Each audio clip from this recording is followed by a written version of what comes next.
तर नमस्कार मित्रांनो, कसे आहात सगळे. तर 2026 चालू झालेले आहे आणि पहिला महिना आता संपत आलेलाच आहे जवळपास.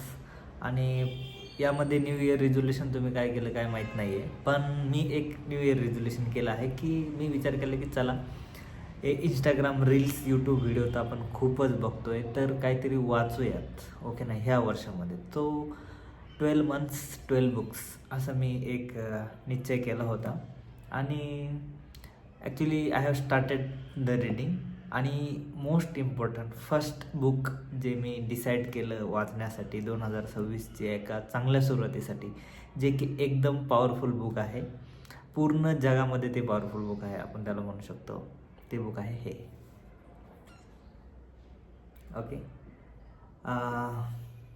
खरंच भगवद्गीता जी आपली आहे ती सगळ्यात श्रेष्ठ बुक आपलं मानलं जातं जगामध्ये. प्रत्येकजण याचा आधार घेऊन खूप काही प्रयोग झालेले आहेत आणि खूप काही गोष्टी या बुक अनुसार जगात घडत आहेत आणि चालत आहेत. तो त्यासाठी मी हे स्टार्ट केलेलं आहे.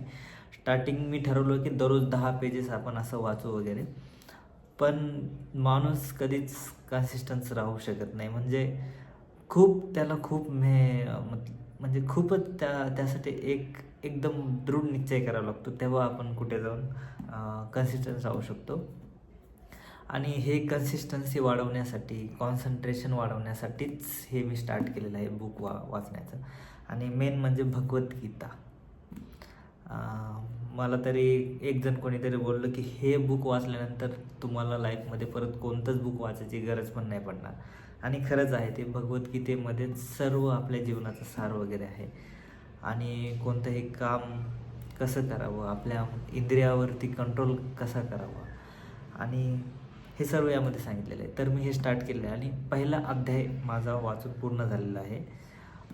तर पहिल्या अध्यायामध्ये मोस्टली एकच सांगितलेलं आहे की जो संजय आहे, जो धृतराष्ट्र आहे, अर्जुन आणि श्रीकृष्ण याबद्दल थोडंसं संभाषण तिथं दाखवलेलं आहे की मोस्टली संजय हा धृतराष्ट्राला सांगतो की रणभूमीवर काय काय घडत आहे, तिथल्या सर्व काही ज्या गोष्टी आहेत, तिथे किती सैन्य आहे, कोण कसं उभं राहिले, कोणाची व्यूहरचना काय असू शकते, किंवा म्हणजे ओव्हरऑल एक तिथलं डिस्क्रिप्शन तो देत आहे की एवढे सैन्य आहे, पांडव असा तयार झालेला आहे, अर्जुन श्रीकृष्णांचा रथ इथे उभा आहे.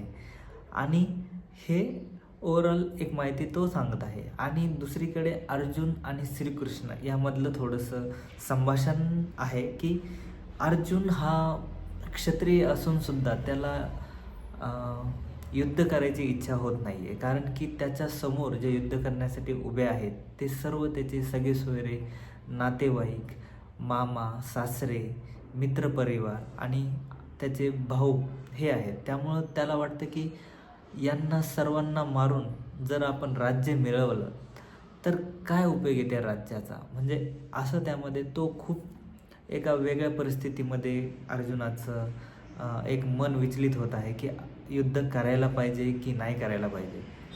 सो अशी एक बेसिकली कन्सेप्ट आहे.